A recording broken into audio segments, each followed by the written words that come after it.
Can you still see the meteor? Yes, Vina. And it's drawing nearer and nearer. You already have a comet named after you, Professor, so this one's mine. You promised. Bobby's Comet. Maybe it's as big as the world. Maybe bigger. Maybe Bobby, just now it's very small, but very menacing. In moments now, it will strike the Earth. We can watch it fall on physiograph. Let's hope it doesn't fall too close.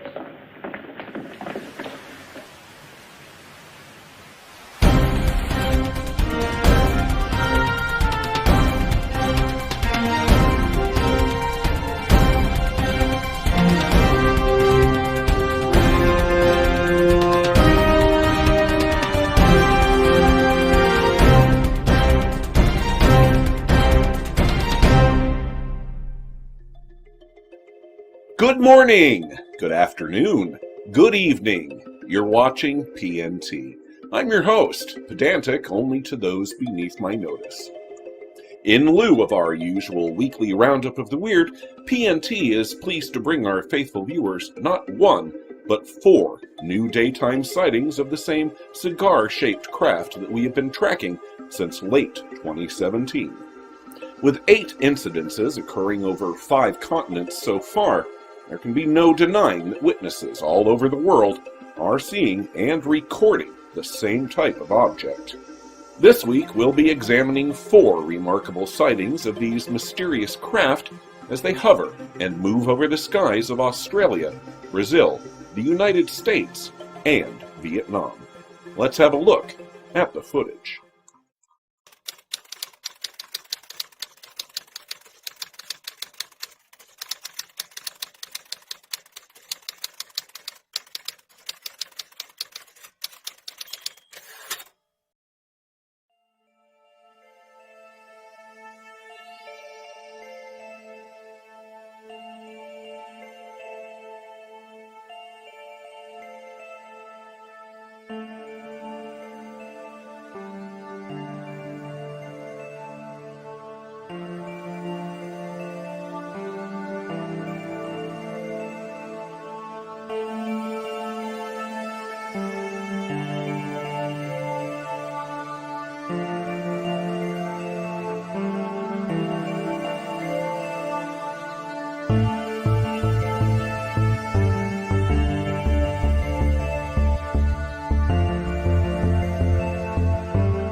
Okay, so yesterday, while I was out searching for birds to take photos of, I'm always looking up, looking at planes, looking at anything I could see in the sky, looking for other, critters that I could take photos or video of. And I happened to notice this random flashing light that just kind of, it's a little tiny light that was just flashing. It was kind of behind an airplane. And I decided to try to capture it. And I saw it for maybe 10 seconds or so. And my camera would not focus on it. And I thought I did not capture it at all. But came to find out that if you didn't see it in the beginning, it'll repeat it now in just a minute. And my camera is actually not focusing on anything. I'm trying to find the object again, and I cannot find it. It's just pointed at the ground. My camera is, and it won't focus on the ground because I have the lens set to, it's a minimum of 5 meters away that it can focus. So at this point, I'm thinking I didn't get it. Once again, I didn't capture the weird thing that I saw in the sky. But lo and behold, here you go. I don't know if you saw that, but there was just a brief flash there. And if you look carefully, you can see that this big flash kind of comes into focus, and you will see a pill-shaped object. And when I saw this, when I got back inside, it just blew me away because it was not what I expected at all. I don't know what that is. It's kind of pill-shaped, and it looks like it's got like 2 ends to it, and it also looks like it's got a tether that's coming off the front of it, or it's ejecting some kind of fluid or something off the front. I have no idea. But I've shown it that's in real time, and then slowed down a little bit, and then I've taken some frame grabs so you can see that each end lights up individually, and it kind of goes from like a silver look to like a brass look, and then it also will flash, and the flash was bright enough to where I thought before I could see it later, just with my naked eye, it just looked like it was something glinting in the sun, like it was an object that was metallic with mirrors or something that was glinting the sun at me. It was late in the afternoon. And here I'm showing the non-cropped image slowed down so that you can get an idea of just the scale of it in the frame at 400 millimeters on a micro four thirds, which equals about 800 millimeters on a full frame. Plus I did the 1.4 teleconverter in-camera crop, so it's even further reach. So it's very tiny, and you can see in the foreground where it locks onto a part of a tree. Just briefly, it doesn't actually lock on. It's just zooming back and forth. Kind of felt the same way about the object, but the autofocus was just not working, and so I didn't think I had captured it. And I obviously I have. And here coming up, I'm going to show some airplanes shot at the same zoom, and then this is the same crop that I just did for the object. So this is I don't know what airplane that is, but this is the wide shot, and then I'm going to show another couple of planes, and I just shot some planes just because I felt like, well, I saw it near a plane. What if I see something else pop up, and I didn't see anything weird, but here are some shots of the plane with the same focal range. It's all the way zoomed in at 400 millimeters on a micro four thirds, GH5 at 60 frames per second, and with a 1.4 crop, so you can multiply that by 1.4 and get extra zoom on it. So it's a very long telephoto. It's great for taking photos and videos of birds, and also apparently UFOs. So I'm glad you watched this. I hope you enjoyed it. I'm not sure what I saw. If you know what this is, let me know. If it's something man-made or if it's something that just am not thinking of, just let me know. But anyways, and thank you for watching, and keep searching.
Where'd he go?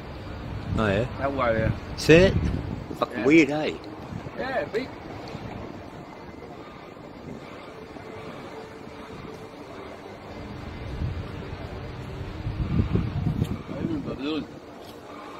I know, it's fucking weird. Yeah. But I know balloon is not flying like that. Yeah.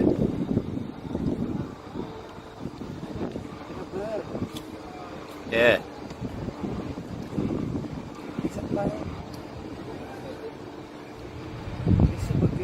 See now. Now you look Jimmy thôi đó rồi. If you put your boy there, Trung will move. It's not a balloon. Supergirl. Take a picture of Supergirl. Supergirl. A dead body. It's the dog. So it's spinning.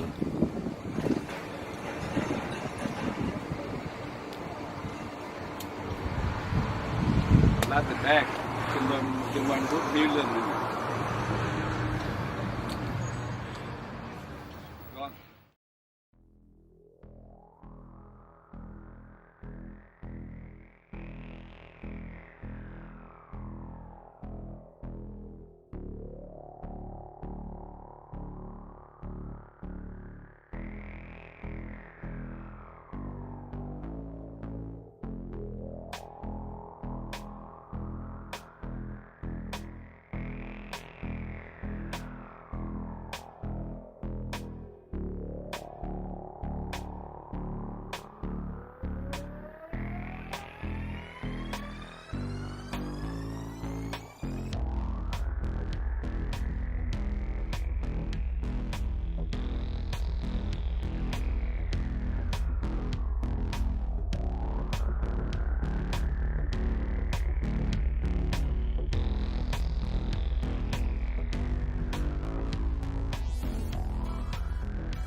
So what were these objects seen over cities in Australia, Brazil, the United States, and Vietnam?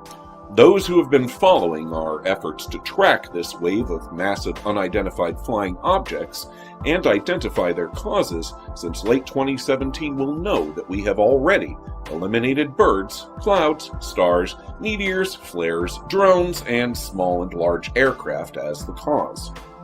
Balloons, especially the solar balloons commonly used to teach school children the basic principles of lift, were examined in detail.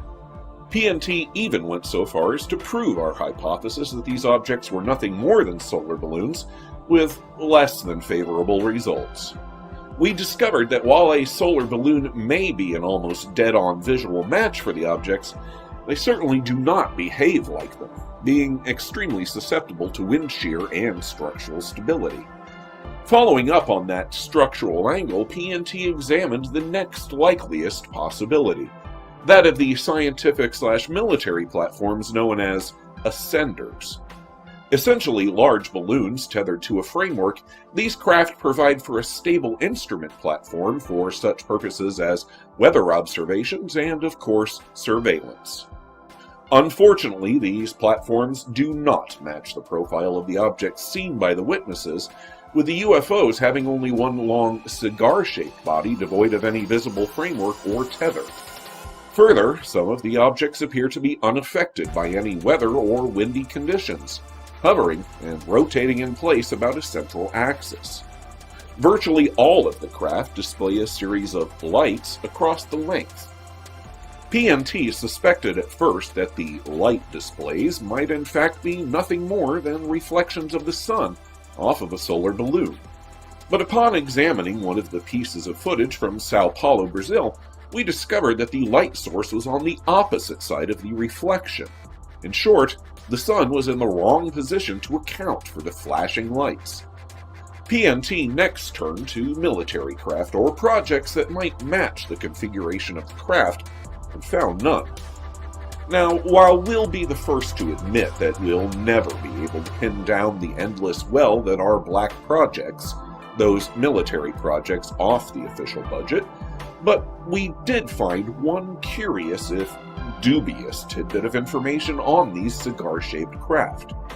According to various blogs and, of course, YouTube videos of questionable nature, these craft might match descriptions of an unsubstantiated U.S. military vehicle known as the Sky Dreadnought. Apparently, a cross between a blimp and an extremely large ascender-type platform. Other than the name of this supposed project, there was little information available even after extensive searching.